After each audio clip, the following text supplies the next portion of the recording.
Taurus. Sit still for a moment before you go any further, because something is already moving in the space around you, and I need you to feel it before I try to put it into words.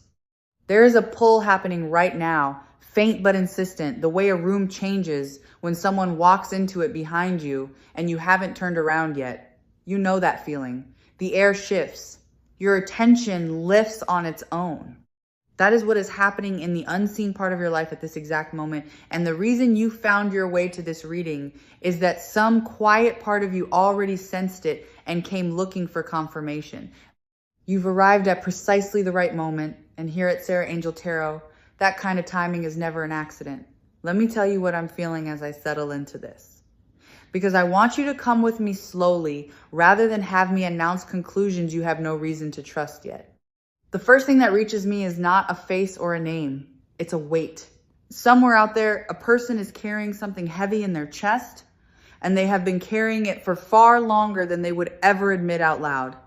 It sits just behind the breastbone, that particular kind of heaviness that comes from words, swallowed too many times. And the strange, beautiful thing I want you to understand is that this weight has your shape. It is not a vague regret about life in general. It is specific. It is about you. Now watch how this unfolds, because it doesn't arrive all at once. What I'm sensing is a person in the middle of a very ordinary evening. Nothing dramatic is happening around them. There's the low hum of a room, the glow of a screen they aren't really looking at, the kind of quiet that lets thoughts get loud, and into that quiet, your name surfaces. Not because they scheduled it or decided to think of you. It simply rises the way certain memories rise when a person finally has nothing left to distract them. This is the moment before a moment. This is the pause right before someone reaches for something they've been avoiding. I want to be careful here, because I don't want you to mistake what I'm describing for weakness on their part.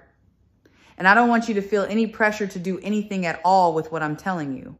What's happening in them is closer to a thaw than a collapse. There is a difference. A collapse is when someone breaks under pressure and grasps for whatever comfort is nearest. A thaw is slower, and it is honest. It is what happens when something frozen finally warms enough to move again, and everything that was locked underneath begins to loosen. What has been frozen in this person is the truth about how much you mattered, and it is loosening now, and it cannot be refrozen. That's the part they don't know yet. Here is the hidden thing, the part underneath the part.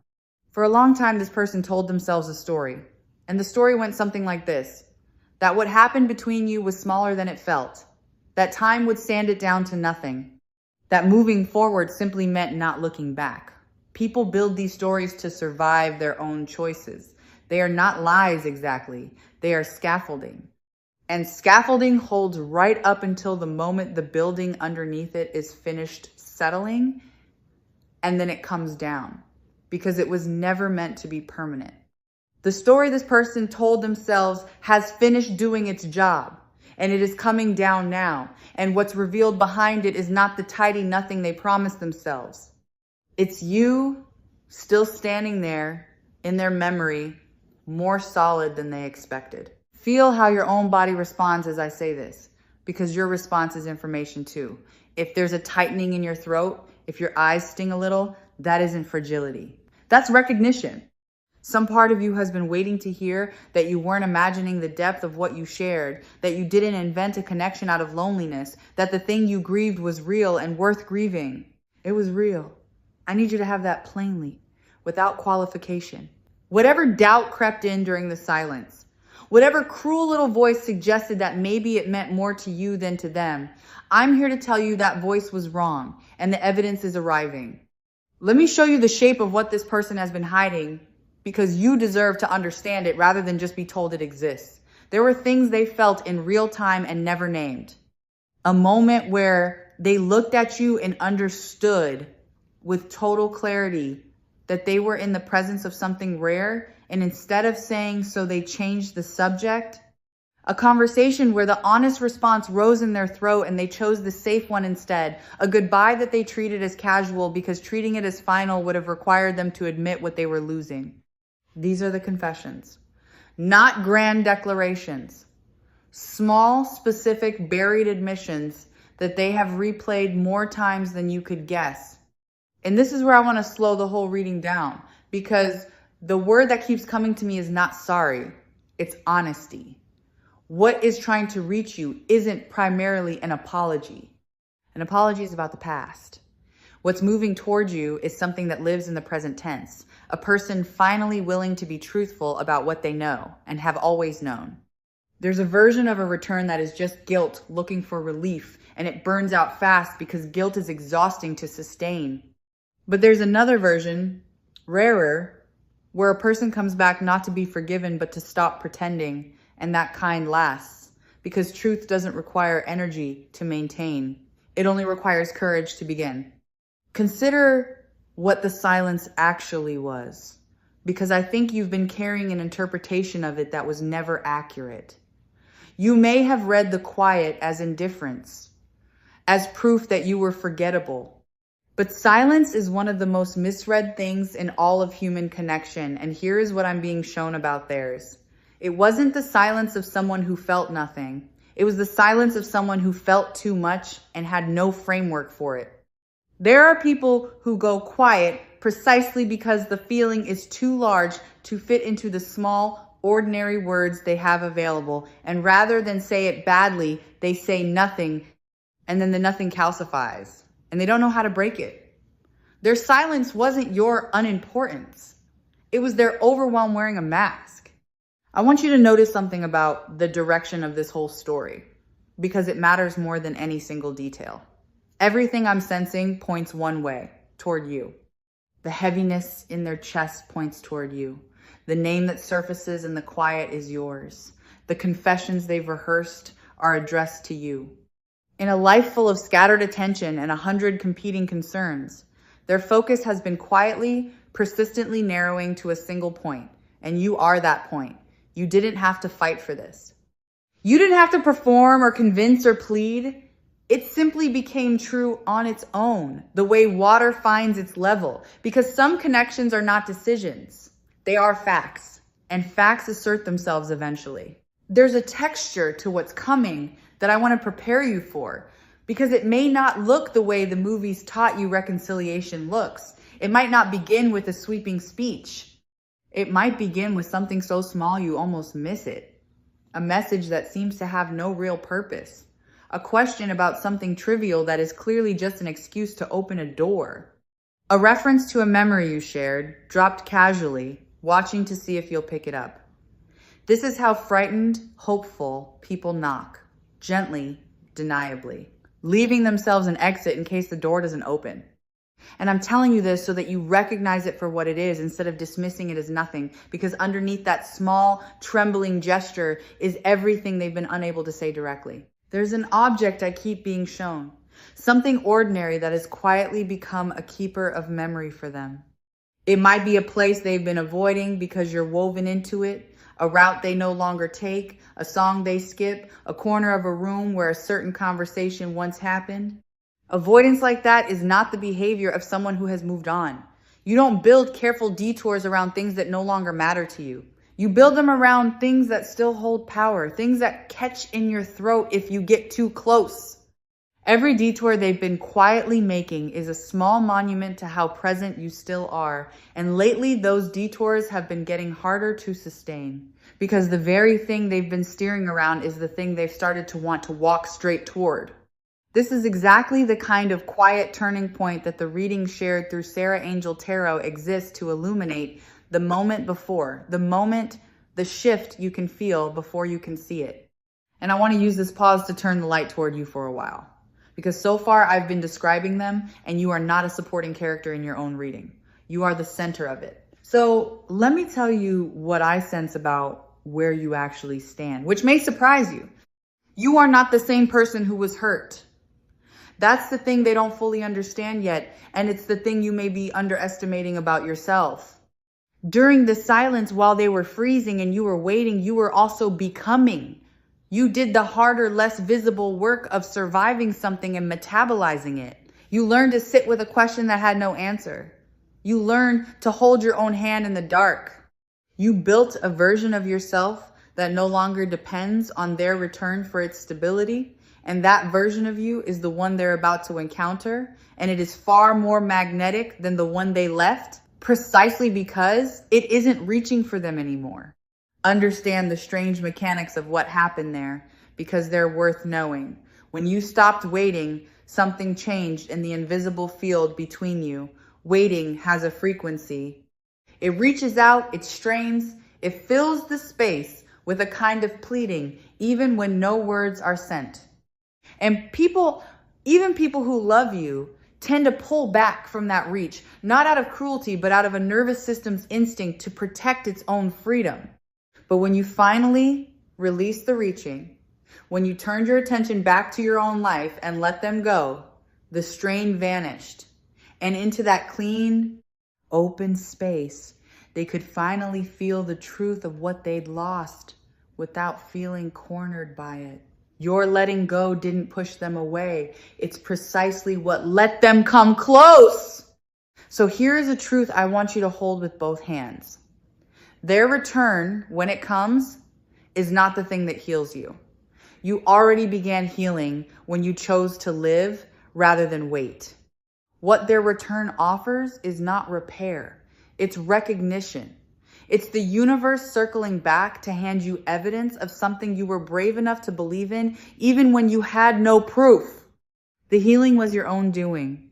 The confession is simply confirmation that your instincts were sound, that your heart was not foolish, that the love you felt was answered even when the answer was too scared to speak. Let me name something about power, because I don't want you to walk into this moment misunderstanding where you stand. There is a very old, very tired idea that the person who returns holds every advantage, that they are doing you a kindness by coming back, that you should be grateful and quick to smooth everything over. Release that idea entirely. The one who comes back carrying confessions is not the one in the seat of power. You are. Not power in the sense of leverage to punish, but the deeper kind, the sovereignty of a person who has options, who has healed, who no longer needs the outcome to go any particular way in order to be whole. You get to choose how much of your heart to open and how quickly, and that choice is yours alone, and no amount of their tears removes it from your hands. And I want to be honest with you about the tears, because the title that brought you here spoke of tears and confession, and I don't want to let that image go by without telling you what it truly signifies. When a person who has held themselves rigid for a long time finally cries, it is not a performance, and it is not a bid for pity. It is the body doing what the mind couldn't.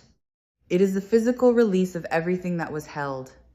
Tears like that are the sound of scaffolding coming down, of a story finally told, of a truth that refused to stay buried any longer. If you witness it, don't read it as manipulation and don't read it as pressure to respond a certain way. Read it as proof that the feeling underneath was always genuine, and then decide from your own center what you want to do with that proof. Now, I want to take you somewhere gentler for a moment, into the part of this that is purely for you, regardless of what anyone else does. Because I would be doing you a disservice if I made your entire peace depend on their arrival. So let's set them aside briefly and speak only about you. There is a softness returning to you that the hard season pressed out of you for a while. Can you feel it beginning to come back? The capacity to be delighted by small things. The willingness to hope without bracing for disappointment. The quiet confidence that doesn't announce itself but simply lives in the way you carry your shoulders. This is yours. It was earned. And it would still be yours even in a world where no one ever came back at all. Which is exactly why it makes you so ready for the world where someone does. There's a particular grace in the way life is arranging this for you, and I want you to see the artistry of it. It waited until you were strong enough to receive it without losing yourself. If the confession had come while you were still raw, still desperate, still willing to accept crumbs, you might have grabbed it and rebuilt something fragile on an unhealed foundation. But life, in its patience, held the moment back until you had done your growing, so that when the truth finally arrives, you can meet it standing up straight. That timing is not a delay you were being punished with. It was a protection you didn't know you were being given. Let me return to the person for a moment because there's more surfacing and I don't want to leave it unsaid. What they're preparing to confess isn't only about you and them as a pair. Part of what they've realized is about themselves. They've had to face the fact that they were a person who let fear make their decisions, who chose comfort over honesty, who mistook avoidance for peace. Coming back to you requires them to admit that to themselves first, and that's the harder confession, the private one that no one else will ever hear. They are, in their own quiet way, growing too. The version of them that reaches for you now is a version that has had to become braver, more honest, more willing to risk embarrassment for the sake of truth. That's not nothing. That's a real change in a real person. I keep being drawn back to the specificity of what they've held, so let me give you a little more of it, because generalities are easy to dismiss and specifics are harder to ignore. There is something they never told you about the way you made them feel seen. Some ordinary moment where you understood them without them having to explain, and it startled them and it frightened them a little because being known is intimate in a way that being wanted is not. Being wanted is flattering, being known is vulnerable, and you knew them, and they've spent the silence realizing how rare that was and how carelessly they treated it. And part of what's rising in them now is the ache of having been truly understood by someone and having failed to hold on to it.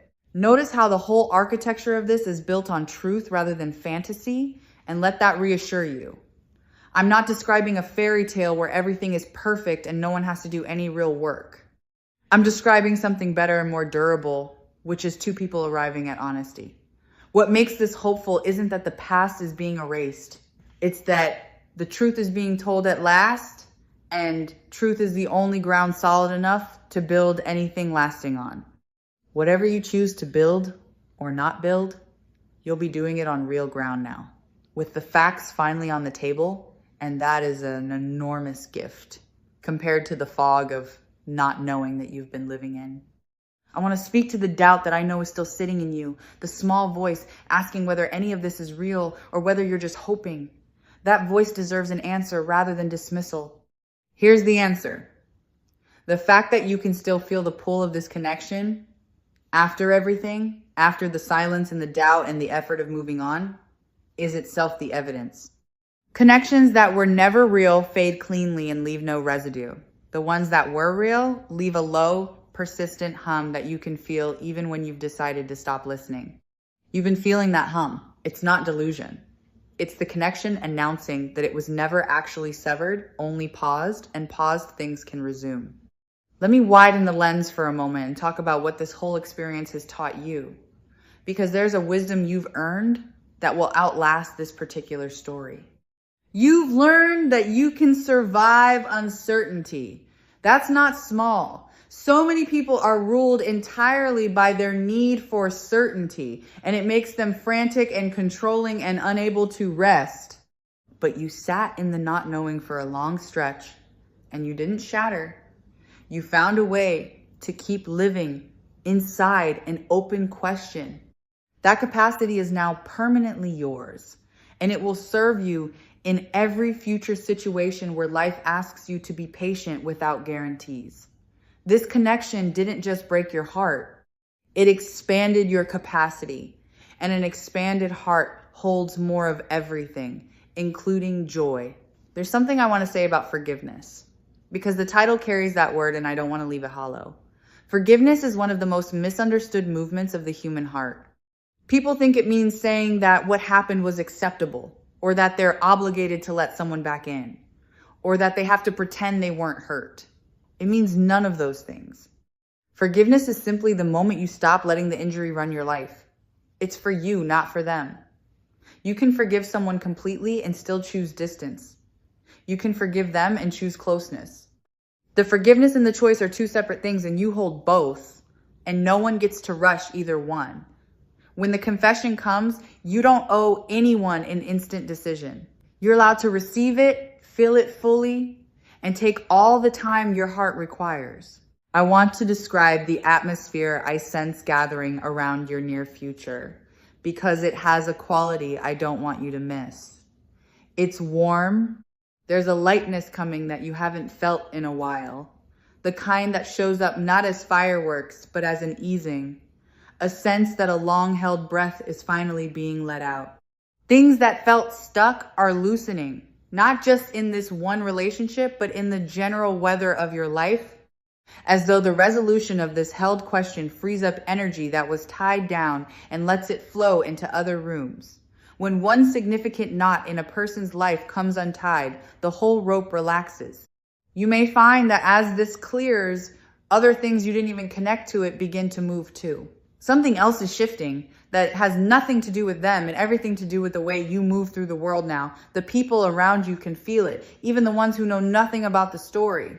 There's a lightness returning to your presence that others respond to without quite understanding why. A sense that you've found your way back to yourself.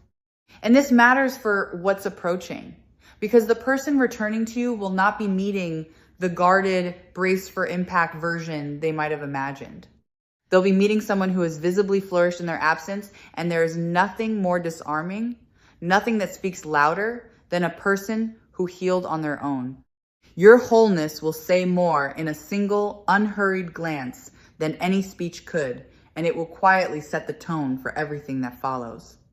The gentlest guidance always circles back to exactly this, helping you trust the quiet signals your own intuition was already sending before anyone confirmed them out loud. And speaking of intuition, I want to honor yours directly because it has been more accurate than you've given it credit for. Every time you sensed that it wasn't really over, you were right. Every time you felt them think of you across the distance and then talked yourself out of believing it, your first instinct was the true one, and the talking out of it was the fear. Learn this lesson well, because it's one of the most valuable things you can take from all of this. Your intuition is not fooling you. It's the doubt that fools you. When the two disagree, the quiet knowing is almost always the truthful one. Let me offer you something practical to hold, not instructions exactly, but a posture. When the moment arrives, whatever form it takes, I want you to receive it from your center rather than from your wound. The wound wants to react instantly, to either fling the door open in relief or slam it shut in self-protection. Both of those are the wound talking. Your center is quieter. Your center can hear what's actually being said, can feel whether the person in front of you has truly changed, can take its time. So when it comes, breathe first. Let the first wave of feeling pass through you without acting on it. Then respond from the steady place, the one you built during all those months of standing on your own. That steady place will not steer you wrong. There's a tenderness I feel toward the version of you that almost gave up, and I want to speak to them for a second. Because there were nights, weren't there, when you decided this was foolish, when you told yourself to stop hoping, when you tried to force your heart to close the file and move on completely? That version of you was doing their best with the information they had. Don't be hard on them. They were protecting you. But they were also, without knowing it, keeping a small flame lit in a back room, refusing to fully extinguish something they couldn't quite believe was meant to end. That refusal, which felt like weakness, turns out to have been wisdom. The part of you that couldn't let go entirely was in contact with the truth your rational mind couldn't access. I want to talk about trust, because it's going to matter in whatever comes next. Not blind trust, which is just recklessness wearing an optimistic face, but earned trust, the kind that gets rebuilt slowly through consistent action over time. If you choose to let this person back towards you in any capacity, you don't have to hand them the trust they had before as though nothing happened. Trust is a currency that gets spent and must be re-earned, and there's no shame in asking someone to earn it. In fact, the willingness to let it be rebuilt slowly is one of the healthiest things you can bring to a second chapter. The people worth reconnecting with are the ones who understand that and don't resent the process. Watch for whether they honor the pace your heart needs, because that will tell you almost everything. Here's a subtle thing I want to name about worth, because it sits underneath this entire situation.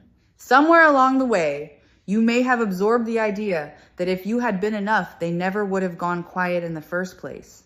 Pull that belief out and look at it in the light, because it's false all the way through. Their silence was never a measurement of your worth. It was a measurement of their capacity in that season. And capacity and worth are entirely different things. A person can fail to hold something precious, not because it isn't precious, but because their hands weren't ready. Your value was never on trial. It was constant the entire time, whether they could perceive it or not, and it remains constant now, independent of what anyone chooses to do about it. Let me draw your attention to how much choice you actually have here, because I don't want you to slip into feeling that this is all happening to you. You are not a passive recipient of someone else's change of heart. You are an active author of what comes next. Every path is genuinely open. You could welcome them and build something new and wiser. You could take it slow and watch and decide as you go. You could receive the confession, feel the completion it offers, and still choose to walk a separate road with a peaceful heart. Not one of those choices is wrong. They're all available and they're all yours. And the point of this reading is not to push you toward any of them, but to make sure you know that the power to choose is fully, unquestionably in your hands. I want to sit with the idea of completion for a moment, because even in the best possible reconciliation, something is being completed, and completion is its own kind of gift. For a long time, you had a wound with a missing piece, an unanswered question at its center, and unanswered questions keep wounds from closing. The confession, whatever else it does or doesn't lead to, answers the question. It closes the loop. It hands you the missing piece. And even if you decided to do nothing else with it, that completion alone would let a part of you finally rest that has been unable to rest for a long time. There is peace waiting in the simple act of finally knowing, and that peace belongs to you no matter what road you choose afterward. Feel how different this is from the desperate hoping you may have done in the harder days. Back then, a return would have meant rescue. Now it means something cleaner. It means recognition between two people who see each other honestly, one of whom has grown enough to tell the truth and one of whom has grown enough to receive it without losing herself. That's not a rescue. That's a meeting of equals. And a meeting of equals is the only foundation on which anything worth having has ever been built. You're not being saved. You're being met. And being met is what you actually wanted all along. Underneath the wanting to be saved that the pain temporarily disguised it as. I want to acknowledge the courage it takes to even hope after being disappointed, because you're doing that right now simply by listening to this and letting it in. Hope is not naive. Naivety is hoping while ignoring reality.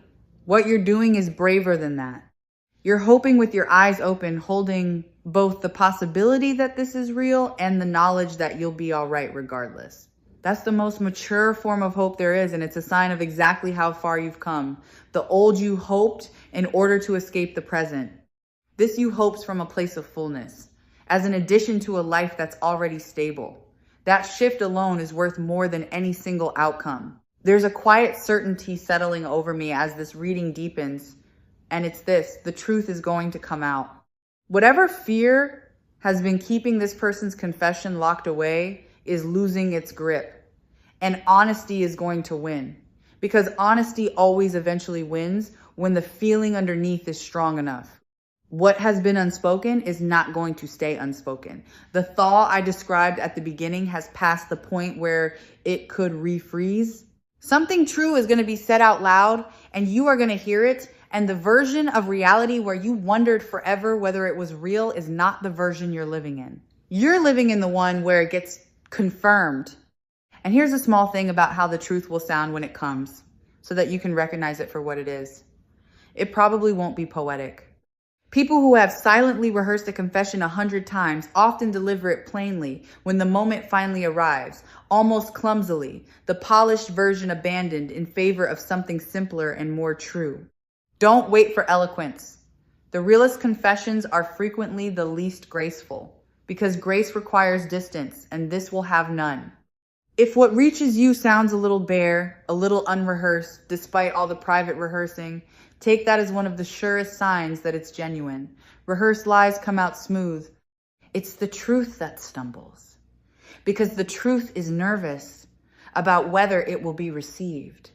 Let me speak to what happens inside you when it does, because I want you to be ready to honor your own reaction. You might feel joy, and you're allowed to feel it without guilt or hesitation.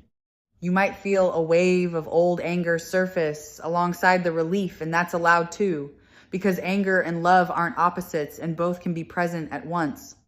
You might feel a strange calm, an almost anticlimactic quiet, as though a part of you always knew and is simply nodding at the arrival of the expected. Whatever comes, let it come. Don't perform the reaction you think you're supposed to have. Your real reaction, whatever it is the honest one, and honesty is what this whole moment is made of. Meet their truth with your own. I want to remind you of something about time that this experience has been teaching you, because it reframes the whole difficult stretch you've been through. The silence felt like time being wasted, like a long, empty corridor you were forced to walk for no reason, but nothing was wasted. That corridor was where you built the self that can now handle this well. Every quiet, lonely, seemingly pointless stretch of it was doing invisible work, forging the steadiness you're about to draw on. If any of it had been shorter, you might not be as ready as you are. Time you thought was being stolen from you was actually being invested in you, and you're about to see the return on that investment. There's a beauty in the symmetry of this that I hope you can appreciate, even in the middle of feeling it. You were the one who kept the connection's true value in your heart, even when it cost you. And now the confirmation arrives that you were right to. The one who forgot is remembering. The one who doubted is being shown proof. The scales, which have felt so unbalanced for so long, are quietly leveling. This is what it looks like when a heart's patience is honored, when the universe circles back to say, you weren't foolish, you weren't imagining it. The thing you protected was worth protecting. Let yourself receive that vindication gently. You don't have to be triumphant about it. You can simply let it settle in as a quiet, warm confirmation that your heart knew what it was doing. As this reading begins to close, I want to leave you standing in your own strength rather than watching the horizon for someone else's arrival. Because the deepest truth here is not about them at all. It's about the fact that you became someone who could weather this, hold your worth through the silence, and arrive at this moment intact and even expanded. Whatever knocks on your door, you are the sovereign of what happens next. You get to choose from wholeness rather than from lack. And choosing from wholeness is the surest way there is to a good outcome. Trust the steadiness you built. It was hard won, and it will not fail you now. Carry this with you as you go. The thing you hoped for was never as far away as the silence made it feel, and the you who receives it is stronger than the you who first longed for it. Whenever you feel that quiet pull to return to your own center and listen to what your intuition already knows, the guidance offered through Sarah Angel Tarot will be right here, holding the light steady for you. Go gently now. Something true is on its way to you, and you are more than ready to meet it. Breathe, stay soft, and let the good thing come.